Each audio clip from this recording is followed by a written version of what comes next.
یہود کے نزدیک قدیم تصورات کے مطابق بنی اسرائیل سے مراد صرف وہی لوگ ہیں جو سیدنا یعقوب اسرائیل کے 12 بیٹوں سے 12 قبیلوں کی شکل اختیار کرتے ہوئے ایک بڑی قوم قرار پائے۔ لیکن کئی اہل علم یہ سوال اٹھاتے ہیں کہ جب سیدنا یعقوب اپنے تمام کنبے کے ساتھ اپنے بیٹے سیدنا یوسف کے پاس مصر تشریف لے گئے تھے تو ان کی کل تعداد 68 تھی، لیکن جب سیدنا موسیٰ اپنی اسی قوم کو مصر سے نکال کر سرائے سینا میں لے آئے اور وہاں ان کی مردم شماری ہوئی تو ان کے مردوں کی تعداد 6 لاکھ سے بھی متجاوز تھی۔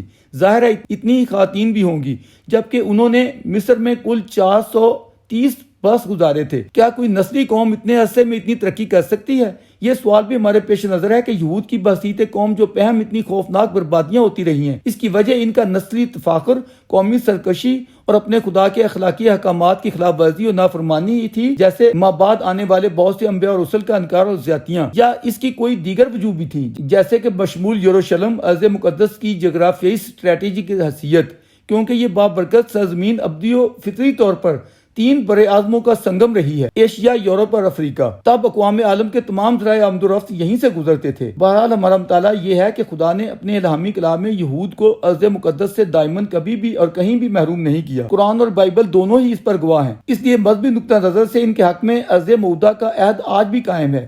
جو حضرات دور موسوی میں ان کی نافرمانیوں کو دیکھ کر ان پر ذلت، مسکینی، درماندگی اور غضب الہی کا دائمی حکم چسپاں کرتے ہیں، وہ کم از کم یہ تو ملاحظہ فرما لیں کہ اگر ایسے ہوتا تو یوشع بن نون کی قیادت میں بنی اسرائیل کو فتح نصیب نہ ہوتی اور وہ ارض مقدس کے قابض و مالک نہ بن پاتے۔ اور اس سے بھی بڑھ کر یہ بات اہم ہے کہ سیدنا موسیٰ کے کئی صدیوں اور کئی نسلوں بعد بنی اسرائیل کو جو عروج نصیب ہوا وہ کبھی نہ ہو پاتا۔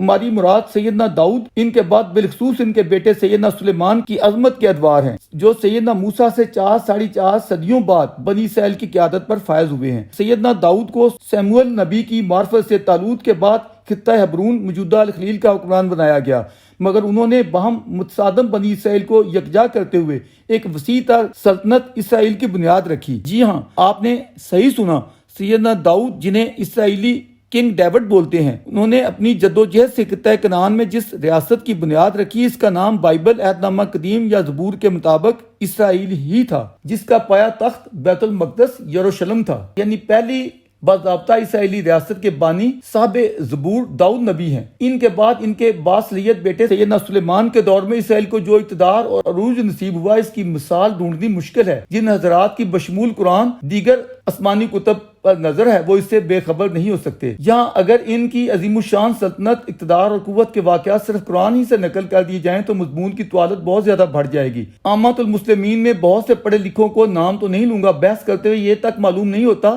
کہ داؤد اور سلیمان پہلے آئے تھے یا موسیٰ و ہارون۔ اس بے خبری کی وجہ سے بنی اسرائیل کے متعلق عجیب و غریب اور بہت سی بے سر و پا باتیں مشہور کر رکھی ہیں۔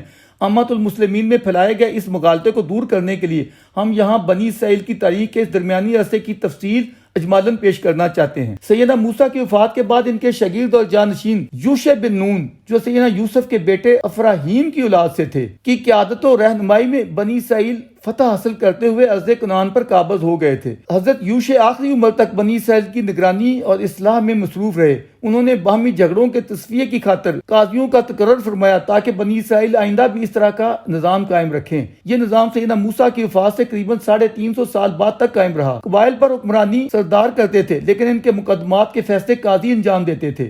اس عرصے میں بنی اسرائیل کا نہ تو کوئی متحدہ بادشاہ تھا، نہ کوئی ایک حکمران، اس لیے ہمسایہ اقوام میں سے کبھی فلسطینی، کبھی مدائنی، کبھی ارامی اور کبھی امالکہ ان پر چڑھ آتے۔ سیدنا موسیٰ کے بعد بنی اسرائیل میں انبیاء کا ایک طویل سلسلہ جاری رہا، جن میں یوشع کے بعد حزقیل، ایلیاہ یعنی الیاس نبی، الیسع، دانیال، زکریا اور یحییٰ جیسے نبیوں کے اسماء مبارک خاص طور پر معروف ہیں۔ اسرائیلی ریاست کو مستحکم نہ کرنے کی وجہ سے فلسطینیوں نے، جن کا پورا علاقہ غیر مغلوب رہ گیا تھا، بنی اسرائیل کے خلاف ایک متحدہ محاذ قائم کر لیا اور پے در پے حملے کر کے ان کو ارض کنعان کے کئی خطوں سے بے دخل کر دیا، حتیٰ کہ ان سے خداوند کے عہد کا صندوق تابوت سکینہ، جس میں سیدنا یوسف کی ہڈیاں اور کچھ دیگر نوادرات محفوظ تھے، تک چھین کر لے گئے۔ آخرکار بنی اسرائیل کو ایک فرما روا کے تحت اپنی ایک متحدہ سلطنت قائم کرنے کی ضرورت محسوس ہوئی۔ اسی دور میں ان کے ایک قاضی کو خدا کی طرف سے منصب نبوت عطا ہو گیا، جبکہ دوسری طرف امالکہ کے بادشاہ جالوت نے بنی اسرائیل کو مغلوب کر کے ان کے کئی سرداروں اور معززین کو گرفتار کر لیا۔ اس لیے بنی اسرائیل نے شمعون نبی سے درخواست کی کہ ان کا بھی ایک سلطان ہونا چاہیے۔ قرآن کی سورہ بقرہ میں اس واقعے کا تفصیلی بیان موجود ہے کہ انہوں نے خدا سے دعا مانگ کر 1020 قبل مسیح میں بنیامین کی نسل سے ساؤل یعنی طالوت کو ان کا بادشاہ مقرر کر دیا۔ پھر طالوت اور جالوت میں جنگ ہوئی۔ اس طرح بعد میں تابوت سکینہ بھی بنی اسرائیل کو مل گیا۔ سیدنا داؤد انہی طالوت کے داماد تھے۔ اس متحدہ سلطنت اسرائیل کے 3 فرما روا ہوئے۔ طالوت کے بعد سیدنا داؤد 1004 قبل مسیح سے 965 قبل مسیح، اور ان کے بعد سیدنا سلیمان 965 قبل مسیح سے 929 قبل مسیح تک اسرائیل کی حکمرانی پر فائز رہے۔ کنگ ڈیوڈ یعنی سیدنا داؤد کے زمانے میں یہ سلطنت بڑی مستحکم ہوگی، اور سلیمان پیغمبر کے زمانے میں اس سلطنت نے عروج کی بلندیوں کو چھوا، اور وہ تمام کام مکمل ہوا جسے بنی اسرائیل نے سیدنا سلیمان کے زمانے میں نامکمل چھوڑ دیا تھا۔ اس پورے خطہ ارضی میں صرف شمالی ساحل پر فنیکیوں کی اور جنوبی ساحل پر فلسطینیوں کی ریاستیں باقی رہ گئیں، جنہیں مسخر کرنے کے بجائے محض باج گزار بنانے پر اتفاق کیا گیا۔ سلیمان پیغمبر کے بعد بنی اسرائیل اپنی اس عظمت کو برقرار نہ رکھ سکے، اور ان پر مفادات پرستی کا شدید غلبہ ہو گیا۔ مفاد پرستی کی لڑائیاں شروع ہو گئیں، اور دولت اسرائیل جلد ہی 2 حصوں میں تقسیم ہو گئی، سامریہ کی اسرائیلی ریاست اور یروشلم کی یہودیہ ریاست۔ اور پھر ہمسایہ اور دیگر اقوام کے پے در پہ حملے ان پر شروع ہو گئے، جن میں 598 قبل مسیح میں بابل کے بادشاہ بخت نصر کا حملہ زیادہ بڑا تھا، مگر تب اس نے زیادہ نقصان نہ پہنچایا۔ لیکن کچھ ہی عرصے بعد یرمیہ نبی کے تنبیہ کے باوجود یہود نے بخت نصر کے خلاف بغاوت کر دی، جس پر اس نے 587 قبل مسیح میں اسرائیل پر شدید ترین حملہ کیا اور یروشلم کی اینٹ سے اینٹ بجا دی۔ یہ یہود کی پہلی بڑی قومی تباہی تھی، جس میں ہیکل سلیمانی کو بھی نابود کر دیا گیا، تورات بھی غائب کر دی گئی، اور تابوت سکینہ ایسا گم ہوا کہ پلٹ کر یہود اس کے لیے دائمی گریہ جاری کرتے ہی رہ گئے، مگر کبھی اسے پا نہ سکے۔ بہت سے یہود قتل ہوئے، باقی تتر بتر ہو گئے، اور بڑی تعداد میں یہودیوں کو غلام بنا کر بابل میں لے جایا گیا۔ گرفتار ہونے والوں میں دانیال نبی بھی شامل تھے۔ بخت نصر نے 561 قبل مسیح میں وفات پائی۔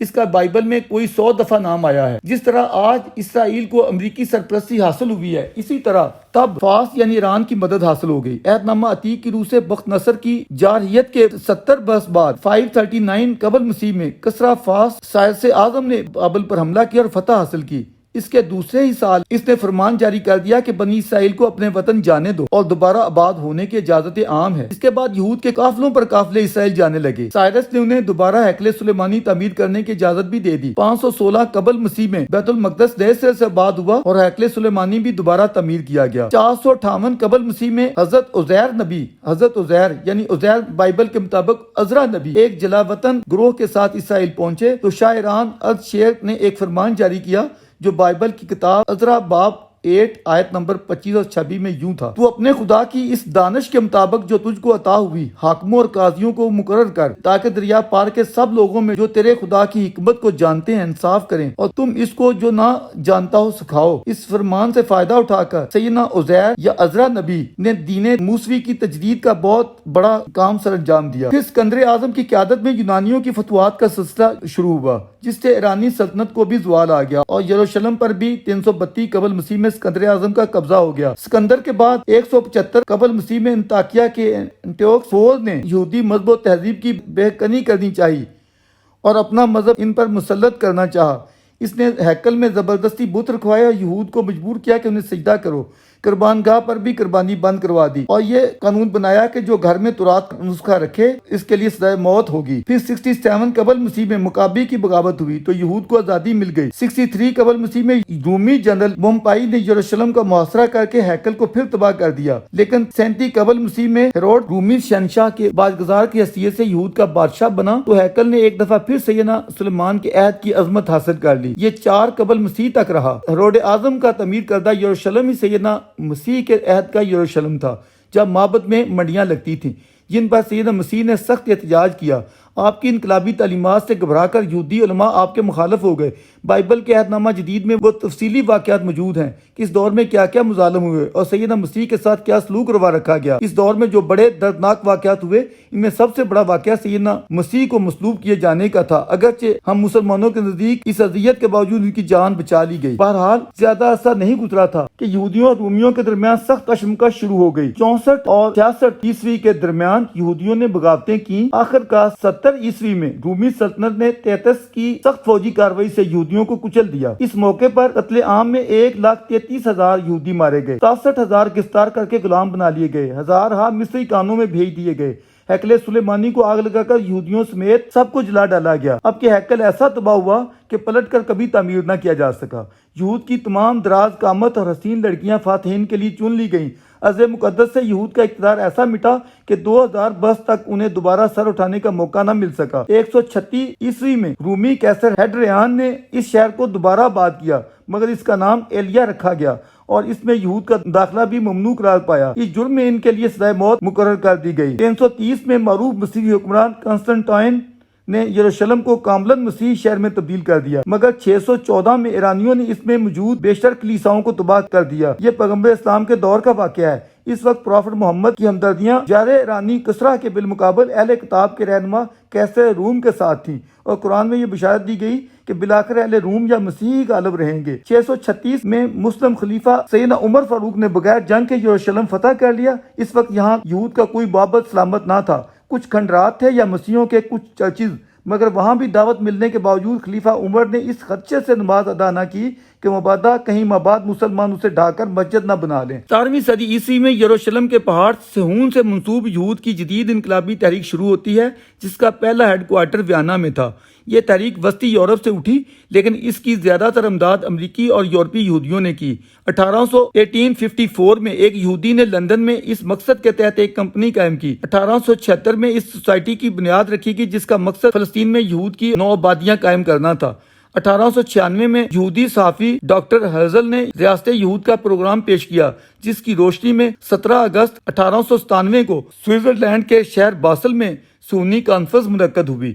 نتیجتاً یہودیوں میں ہجرت کی تحریک شروع ہو گئی۔ سب سے پہلے روس سے یہودی ارض مقدس پہنچے۔ انگریزوں نے ان لوگوں کی بڑی مدد کی اور ترک سلطان سے ڈاکٹر ہرزل کی گفت و شنید کروائی، مگر سلطان نے یہ درخواست ماننے سے انکار کر دیا کہ یہودیوں کو ارض مقدس میں آباد ہونے کی اجازت دی جائے۔ اس نے کہا کہ جس سرزمین کو میرے بزرگوں نے خون دے کر حاصل کیا ہے، میں اس کا سودا نہیں کر سکتا۔ 1902 میں ڈاکٹر ہرزل کی موت کے بعد یہودیوں نے فری میسن تحریک شروع کی۔ 1914 میں یہود کو ملکیت زمین کا حق مل گیا۔ برطانیہ نے بھی یہودیوں کا ساتھ دیا۔ یوں نومبر 1917 کو بلفور ڈیکلیریشن جاری ہو گیا۔ جنگ عظیم کے دوران جرمن سفاک ہٹلر نے یہود پر مظالم کے جو پہاڑ توڑے، اس ہولوکاسٹ کی داستان بڑی درد انگیز ہے۔ ہم اس کی تفصیلات میں نہیں جاتے اور یہ اعتراف کرتے ہیں کہ ما قبل بھی یہود صدیوں تک محروم تمنا رہے، لیکن انہوں نے ان تمام تر غلطیوں، سزاؤں اور جلاوطنیوں کے باوجود ہمت نہیں ہاری، سچی لگن سے جدوجہد کی، اور اب نصف صدی سے وہ اپنا کھویا ہوا وقار نئے سرے سے بحال کرنے میں کامیاب ہو چکے ہیں۔ مضمون ہاذا میں ہم نے دو باتیں واضح کرنے کی کوشش کی ہے۔ اول یہ کہ امریکہ کی اسرائیل میں خصوصی دلچسپی اور بڑھی ہوئی محبت و دوستی محض مادی مفادات اور دنیاوی تعلقات تک محدود نہیں ہے،